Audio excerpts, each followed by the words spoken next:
En la cena de Navidad, mi abuelo vino de visita y preguntó, ¿te gustó la casa que te regalé hace 2 años? Lo miré, atónita. ¿Qué casa? Nunca recibí nada. Mi abuelo se giró lentamente hacia mis padres. Sus rostros palidecieron, y entonces, se desató el infierno. Durante todo el año, no había vuelto a casa. Entre el trabajo, la ciudad, y mi independencia recién conquistada, simplemente no me nacía.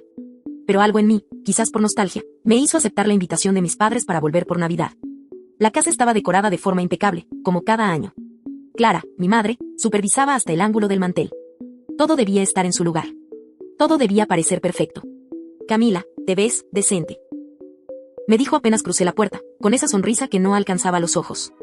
Hola, mamá, respondí, ignorando el tono, como lo había hecho toda mi vida. Papá, Rodolfo, me saludó con un beso apurado y me pasó una copa de vino.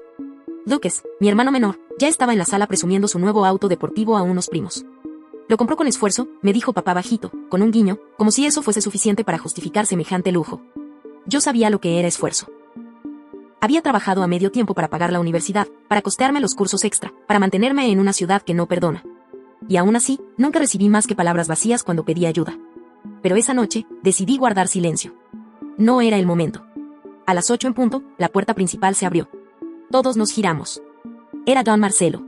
Mi abuelo. Hacía más de 2 años que no lo veía en persona. Su figura aún imponente, su andar lento pero firme. Siempre fue el único en la familia que me trató con respeto, sin esa condescendencia silenciosa que mis padres respiraban. «Papá», exclamó Clara, fingiendo alegría. «No sabíamos que vendrías, esa era la idea», respondió él, seco. Me abrazó con fuerza. Noté cómo me miró por un segundo más de lo normal, como si buscara algo en mi rostro. Como si confirmara una sospecha. La cena transcurrió entre anécdotas, risas forzadas y copas de vino. Hasta que sucedió. Una pregunta. Una sola pregunta que rompió todo. Don Marcelo, con la voz tranquila, preguntó, «Camila, ¿te gustó la casa que te regalé hace 2 años?» La copa en mi mano quedó suspendida en el aire. «¿Qué?» balbuceé. «La casa en San Gabriel. La que dejé a tu nombre en 2021. Rodolfo y Clara hicieron los trámites». «¿No te la entregaron?» El silencio fue absoluto. Podías oír cómo caía una gota del candelabro al mantel. Mi madre palideció. Papá bajó la mirada. Lucas fingía escribir en su celular, pero su mano temblaba. «No, abuelo, yo no tengo ninguna casa», dije, aún incrédula. Don Marcelo se giró lentamente hacia mis padres. Su mirada era como una espada. «Ah, ya veo», musitó. Clara intentó hablar, pero su voz temblaba. «Papá, seguro estás confundido. Camila no quiso esa casa, ¿recuerdas? Nos pidió que la vendiéramos para pagar su máster en el extranjero». «¿Qué máster?», interrumpí. «Nunca hice ningún máster. Apenas si pude pagar la universidad». El silencio volvió a llenar la sala como una niebla espesa. Mi abuelo se levantó de la silla sin decir una palabra más. Fue hasta la puerta. Antes de salir, se giró y dijo, «Camila, ¿puedes venir mañana a mi antigua oficina? Creo que tenemos que hablar. A solas». Yo asentí, aún en shock. Cuando la puerta se cerró, lo supe, esa noche no era solo una Navidad más. Era el comienzo del fin. La mañana siguiente no se sentía como una simple resaca emocional. Era como si me hubiese despertado en un mundo nuevo, uno donde la imagen perfecta de mi familia tenía grietas irreparables. Me vestí temprano, sin desayunar, sin hablar con nadie. Mamá no salió de su habitación. Papá fingía leer el periódico. Lucas se había ido, seguramente a exhibir su auto. Conduje hasta la antigua oficina de mi abuelo, ubicada en el centro, sobre una galería de arquitectura clásica. Años atrás, cuando él aún dirigía su empresa de exportación agrícola, ese lugar era como un santuario para mí. Me llevaba a veces los fines de semana, me dejaba jugar con sus sellos o leer en su biblioteca. Ahí fue donde me dijo, con voz firme y sin adornos, que las mujeres como yo no debían pedir permiso. Solo avanzar. Al llegar, el recepcionista, un hombre mayor de cabello canoso, me reconoció de inmediato. «Señorita Camila, el señor Marcelo la espera en su despacho», me dijo, con una sonrisa amable. Subí por las escaleras. Al llegar a la oficina, encontré a mi abuelo de pie, frente a una estantería. Sobre su escritorio había una carpeta negra con mi nombre en letras doradas. «Pasa», dijo sin volverse. Me senté, el corazón me retumbaba en las sienes. «No voy a hacer rodeos», Camila, empezó, girándose hacia mí.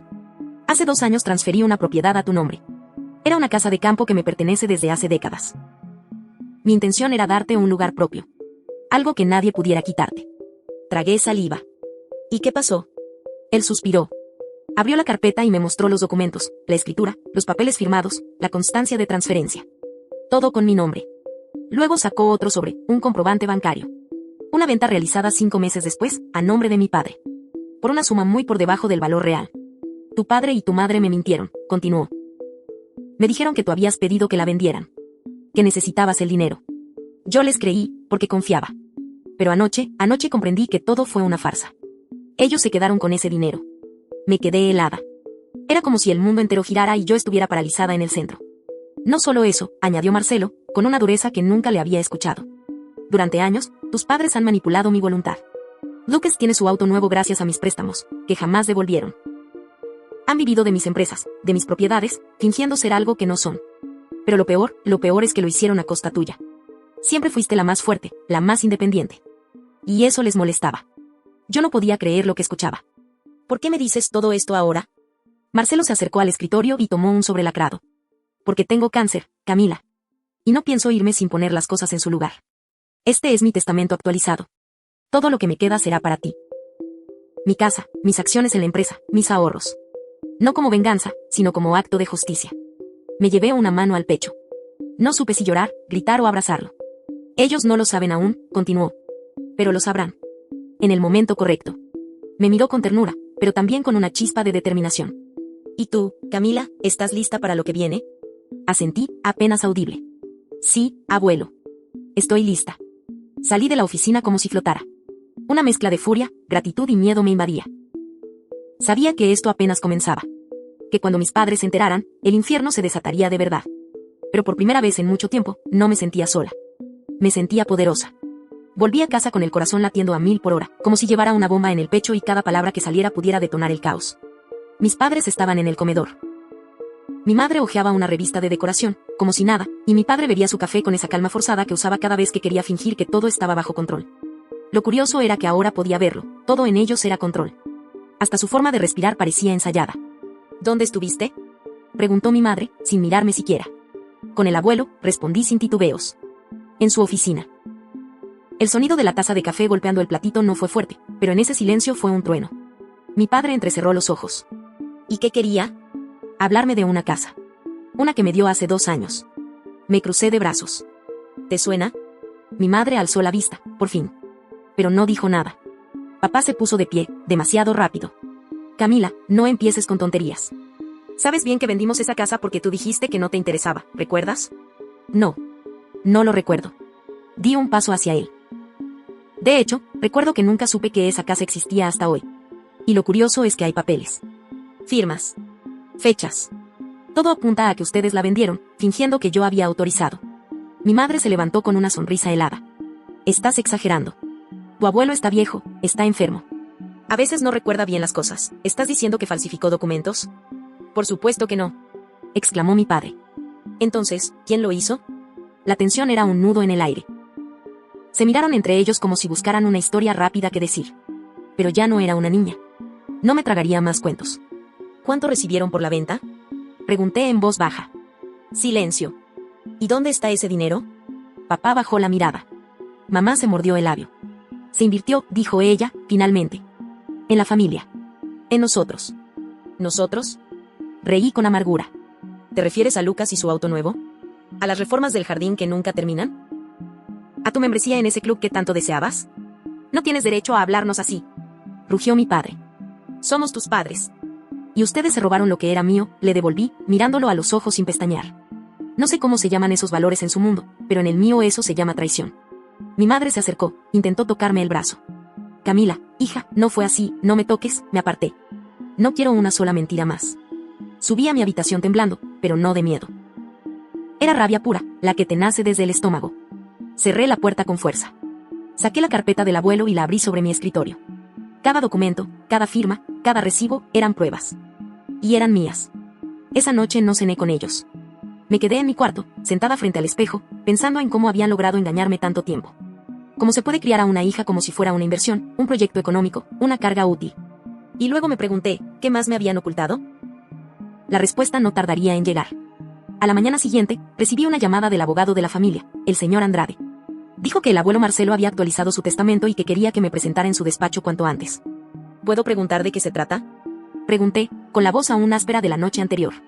Solo puedo decirle que su abuelo ha dejado instrucciones muy específicas, y bastante sorprendentes. Sentí un escalofrío recorrerme la espalda. Esa tarde, después de firmar unos documentos de confidencialidad, supe que Marcelo había cambiado todo. Todo. Había puesto su casa, su patrimonio, sus inversiones y hasta sus acciones en la empresa a mi nombre. En ese momento no entendí por qué lo había hecho tan de golpe. Ni por qué había insistido en que no le dijeran nada a mis padres aún. Marcelo quiere que usted esté protegida, dijo el abogado. Y confía en que usted sabrá cuándo actuar. Ese cuando llegó más pronto de lo que imaginaba. Porque esa noche, mi hermano Lucas irrumpió en mi cuarto con el rostro rojo de furia y gritó, ¿qué le dijiste al abuelo? ¿Qué le dijiste? Me puse de pie, sorprendida. ¿Qué estás diciendo? Nos quitó todo. Vociferó. Todo está a tu nombre ahora. Te volviste la favorita por lástima, porque está enfermo, y ahora lo tienes comiendo de tu mano. Yo no le pedí nada. Le grité de vuelta. Él me empujó. No fuerte, pero lo suficiente para dejarme helada. Esto no va a quedar así, Camila. Te lo juro. Y entonces lo vi en sus ojos, esa misma rabia que había sentido yo, pero deformada, oscura, peligrosa. Esa fue la primera vez que temí por mi seguridad dentro de mi propia casa. Y entendí que la guerra no solo sería legal o emocional. Sería personal. Y quizás hasta física. La mañana siguiente amaneció con una tensión tan espesa que casi se podía cortar con cuchillo. En casa reinaba un silencio enrarecido, pero no de paz, sino de estrategia. Sabía que todos estaban pensando qué hacer. Yo incluida. Después del ataque de Lucas la noche anterior, no dormí. Me quedé toda la madrugada sentada en la cama, repasando en mi mente cada conversación, cada gesto, cada decisión que me había llevado a ese momento. Y lo que más me dolía no era la traición en sí, sino entender que nunca fui vista como una hija. Fui un recurso. Una herramienta. Una moneda de cambio. Al bajar a desayunar, me encontré con mi madre en la cocina. Revolvía un té con demasiada calma para ser real. ¿Dormiste bien?, preguntó sin girarse. Perfectamente, mentí. Qué bueno, dijo, y luego, sin mirarme, deberías ir a visitar a tu abuelo. Está delicado estos días.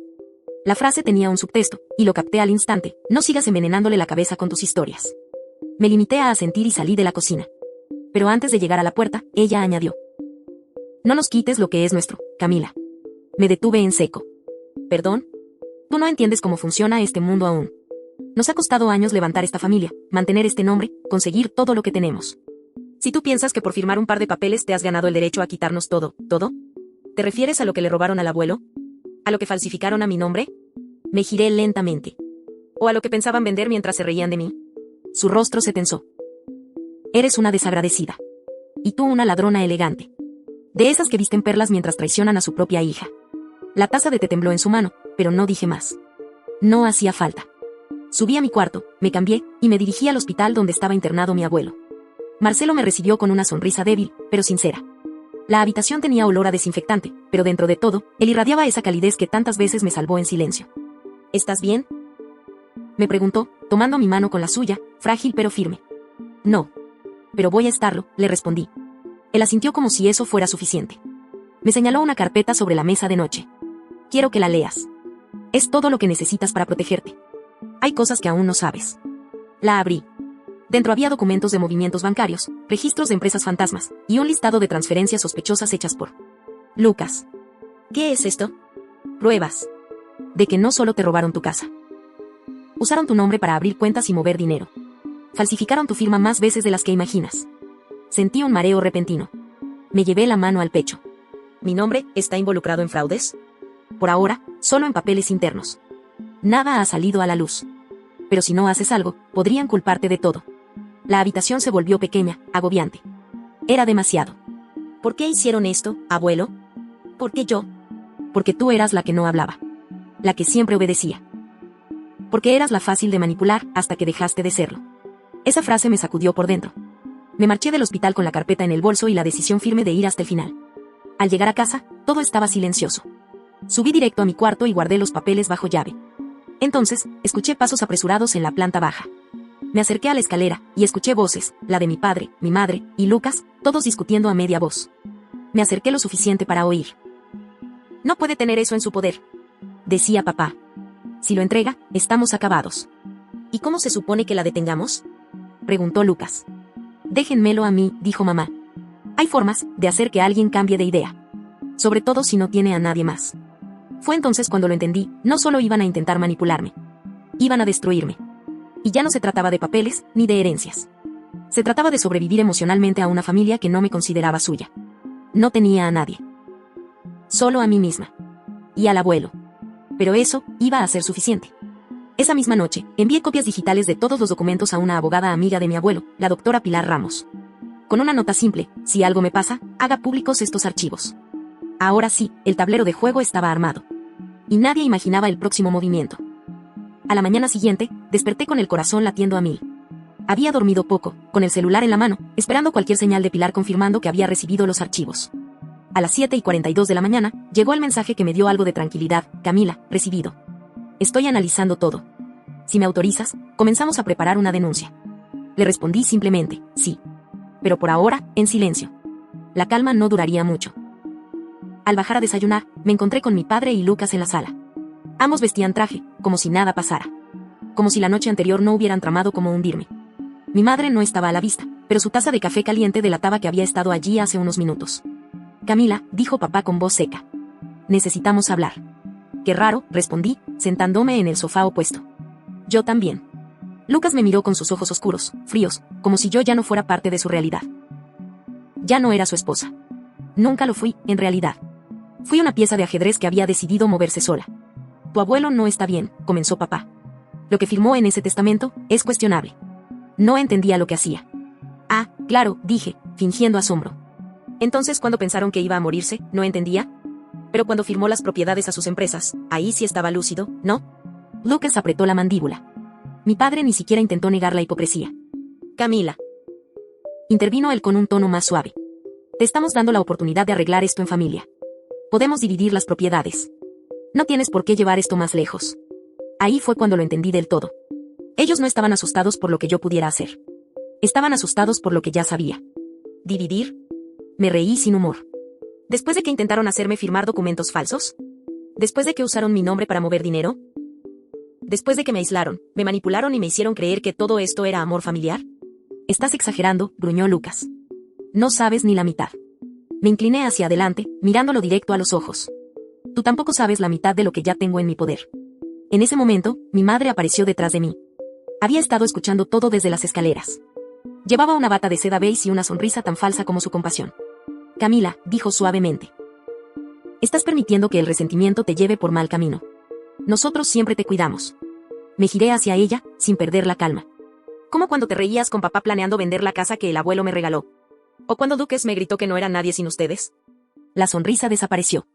Camila, dijo Lucas, alzando la voz. No te conviene enfrentarnos. Me levanté lentamente. No me conviene seguir callando. Y eso se acabó. Me retiré del salón sin mirar atrás. Sabía que los había sacado de balance. Sabía que ya no estaban al mando. Y eso los convertía en animales acorralados. Esa tarde recibí una llamada inesperada. Era el contador de la familia. Un hombre mayor, tímido, que había trabajado con mi padre por más de 20 años. Su voz temblaba. Camila, no debería llamarte, pero me pidieron que destruya unos archivos que te involucran. Y no puedo hacerlo. Están moviendo dinero a una cuenta en las Islas Caimán. A tu nombre. Si tú no haces algo ya, te van a culpar a ti cuando todo explote. Sentí que el mundo se inclinaba bajo mis pies. Era peor de lo que imaginaba. No solo me habían robado. Iban a hacerme cargar con sus crímenes. Llamé a Pilar. Tenemos que actuar. Ya. Ella no tardó en moverse. En cuestión de horas, presentó una medida cautelar y una denuncia formal ante las autoridades. Todo en estricto secreto. Pero alguien debía haber estado espiando nuestros movimientos. Esa noche, al regresar a casa, encontré la cerradura de mi cuarto forzada. Y mi laptop desaparecida. Nada más. Solo la laptop. No era un robo. Era un mensaje. Me estaban diciendo: sabemos que nos estás delatando. Y vamos a detenerte. El miedo me abrazó de golpe, pero esta vez no me paralizó. Esa misma noche, me mudé temporalmente al departamento de Pilar. No podía seguir expuesta. El abogado del abuelo se puso en contacto conmigo al día siguiente. Había acelerado la lectura formal del testamento, ya que las autoridades estaban empezando a investigar las propiedades y los movimientos financieros familiares. Y aunque nadie en casa lo sabía aún, el tiempo para ellos se estaba acabando. Pronto, todos los rostros falsos caerían. Uno por uno. El departamento de Pilar se convirtió en mi fortaleza. Por primera vez en semanas, dormí tranquila, aunque con un ojo abierto y el celular siempre cargado. Sabía que mi padre, Lucas y mi madre no se quedarían de brazos cruzados. Habían perdido el control sobre mí, pero aún tenían poder, dinero y contactos. Y eso los hacía más peligrosos. La mañana siguiente, Pilar me despertó con una noticia que me hizo sentarme de golpe. Camila, la fiscalía aceptó la denuncia. Y ordenaron congelar las cuentas con tu nombre. ¿Las de las Islas Caimán? Exacto. También están revisando el fideicomiso de tu abuelo. Pero eso no es todo. La lectura oficial del testamento se ha adelantado. Será mañana. A las 10 de la mañana, en la Notaría Central. Y están obligados a asistir todos los herederos designados. Me tomó unos segundos procesar todo. Era el momento que tanto había esperado. La cara de Lucas al escuchar mi nombre como única heredera. La de mi padre, al enterarse de que su imperio familiar no era tan sólido como creía. La de mi madre, cuando se diera cuenta de que no habría más cheques mensuales para cubrir su vida de apariencias. Pasé el resto del día con Pilar afinando detalles. Confirmamos que había vigilancia policial cerca del edificio, por si alguno intentaba convencerme de desistir, y preparamos el paquete de pruebas que entregaría en mano al fiscal tras la lectura del testamento. Ya no había vuelta atrás. Esa noche, me encerré en la habitación de invitados. Saqué una foto antigua del abuelo y la dejé sobre la mesa de noche. Mañana será por ti, abuelo. Te lo prometo. La sala de la notaría estaba silenciosa. Tensa. Había 5 personas sentadas en torno a una gran mesa de madera, mi padre, con un gesto pétreo, mi madre, con gafas oscuras que apenas disimulaban las ojeras, Lucas, que parecía no haber dormido nada, el abogado del abuelo, el señor Andrade, y yo. Vestía un conjunto negro sobrio, elegante, sin joyas, sin maquillaje. No necesitaban nada más. Mi sola presencia era la señal de que algo había cambiado. Andrade se acomodó las gafas y sacó un sobrelacrado del maletín. En cumplimiento de la voluntad del señor Esteban Hurtado, procederé a leer su último testamento, fechado con validez notarial el 14 de julio del año pasado, en presencia de testigos y con facultades plenas. Mi madre fingió una sonrisa arrogante. Ya sabemos lo que dice, murmuró, casi con desprecio. Esto es una formalidad. El abogado la ignoró. Yo, Esteban Hurtado, en pleno uso de mis facultades, decido legar todos mis bienes muebles, inmuebles, cuentas bancarias, empresas familiares, títulos y propiedades registradas bajo mi nombre o fideicomisos asociados, a mi nieta, Camila Hurtado León, por haber sido la única que me cuidó sin esperar nada a cambio. Esta decisión es irrevocable. Un silencio de plomo se apoderó del recinto. La cara de mi padre se volvió ceniza. La de mi madre se deformó. Lucas, simplemente, soltó un susurro casi infantil, que... Andrade continuó. Dejo constancia de que esta decisión fue tomada sin presión alguna, con asesoría legal, y con plena conciencia de los actos que mi familia cometió a mis espaldas, incluyendo la intención de despojar a Camila de esta herencia usando su amor por mí como anzuelo.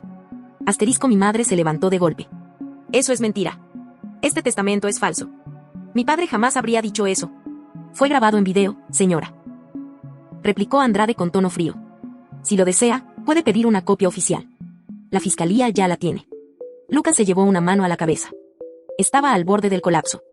Mi padre no dijo nada. Solo apretó los puños y bajó la mirada. Por primera vez, lo vi derrotado. Andrade terminó, el traspaso legal ya ha sido inscrito en registros públicos. Camila Hurtado León es, desde este momento, la única propietaria de todos los bienes heredados. Me levanté con calma. Gracias, señor Andrade. Camila, susurró Lucas. ¿Qué vas a hacer? Lo miré.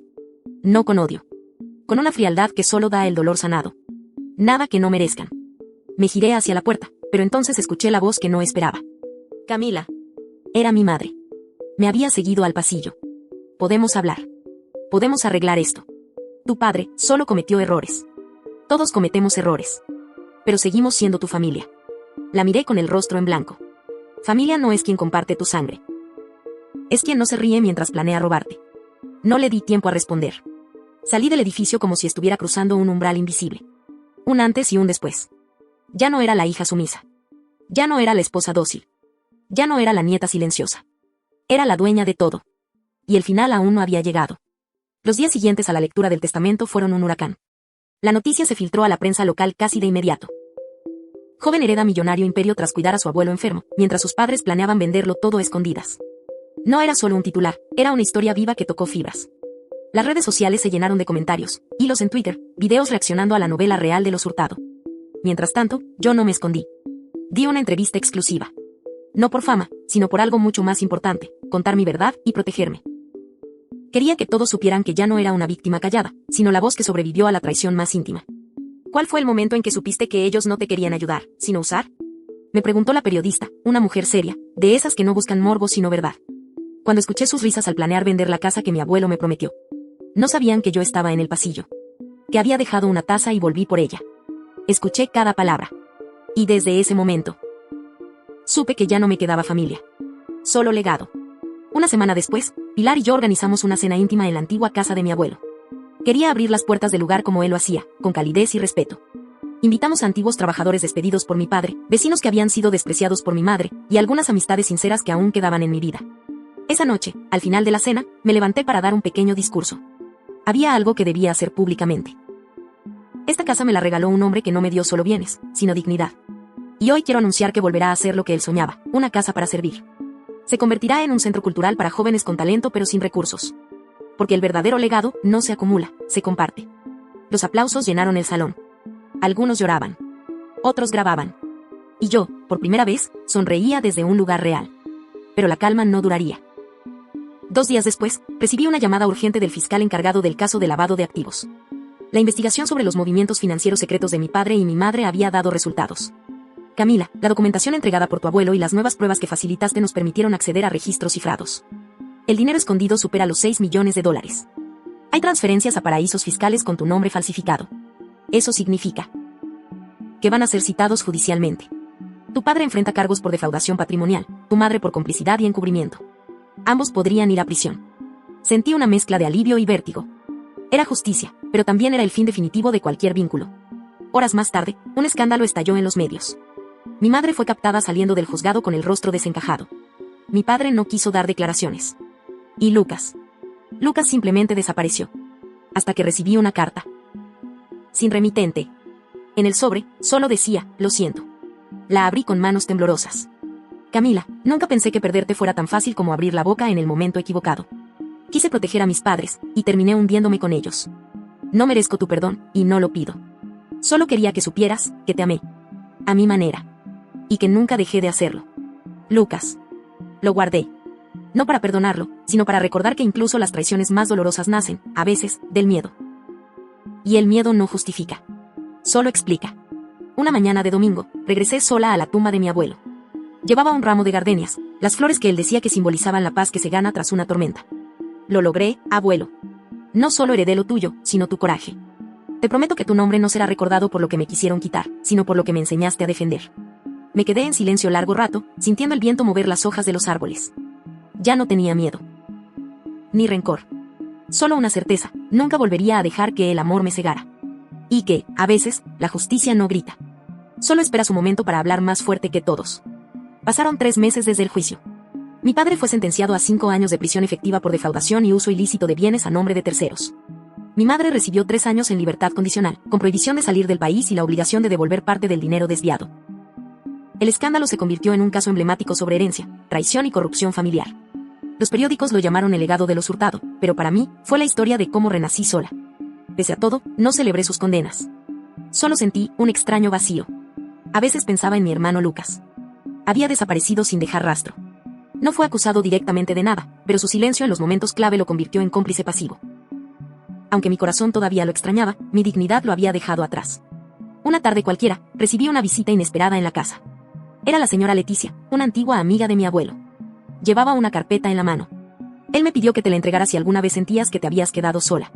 Dijo que era su verdadero legado. La carpeta estaba cubierta con una cinta roja. La abrí lentamente. Lo primero que encontré fue una carta. Mi Camilita. Si estás leyendo esto, significa que ya tomaste el control de tu vida, pero aún no sabes toda la historia.